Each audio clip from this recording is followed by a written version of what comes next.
Hey guys, இன்னைக்கு evening ஸ்நாக்ஸ்க்கு இந்த கிறிஸ்பியான வாழைப்பூ தான் செஞ்சிருந்தேன். எப்படி செஞ்சேன்னு பார்த்துடலாமா? லாஸ்ட் வீக் என்னோட அம்மா வீட்டுக்கு போனப்போ எங்களோட நிலத்துல இந்த ஏலக்கி வாழைப்பழம் வந்து தார் போட்டிருந்துச்சு. அதில் ஒரு தார் அப்பா எடுத்துட்டு போங்க அப்படின்னு சொன்னதுனால அண்ணா வந்து அதை வெட்டி கொடுத்தாங்க. அப்போ தான் இந்த 2 வாழைப்பூ வந்து எங்களுக்கு ஃப்ரெஷ்ஷாக கிடச்சிச்சு. அண்ட் இது கூடவே கொஞ்சம் ஃப்ரெஷ்ஷான அந்த குச்சிக்கிழங்கும் வந்து கொடுத்து விட்டுருந்தாங்க. எல்லாத்தையும் எடுத்துகிட்டு வந்தாச்சு. வீட்டில் வந்து இதை சமைக்கிறதுக்கு டைம் இல்லை. எல்லாருமே வாழைப்பூ வடை கேட்டாங்க, வாழைப்பூ கூட்டு செய்யலாம் அப்படின்னு சொன்னாங்க.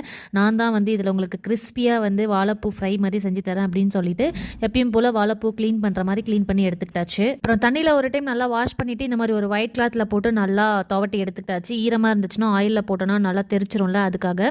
அதுக்கப்புறம் இதில் கடலை மாவு, அரிசி மாவு, கார்ன்ஃப்ளவர், சால்ட்டு, சில்லி பவுடர், மஞ்சத்தூள், இஞ்சி பூண்டு பேஸ்ட்டு, அதுக்கப்புறம் வேறு என்ன போட்டேன், ஃபிஷ் ஃப்ரை மசாலா, இதெல்லாம் போட்டு நல்லா தண்ணி தெளித்து இந்த மாதிரி பரட்டி எடுத்து வச்சுக்கிட்டேன். அப்புறம் என்ன நல்லா காஞ்சதும் இதை போட்டு அதில் ஃப்ரை பண்ணி எடுத்தோன்னா செம சூப்பரான கிறிஸ்பியான வாழைப்பூ ஃப்ரை ரெடி. இது சாப்பிட்றதுக்கு எக்ஸாக்டாக நெத்திலி ஃபிஷ் ஃப்ரை எப்படி இருந்துச்சோ அதே டேஸ்ட்டில் தான் எனக்கு இருந்துச்சு.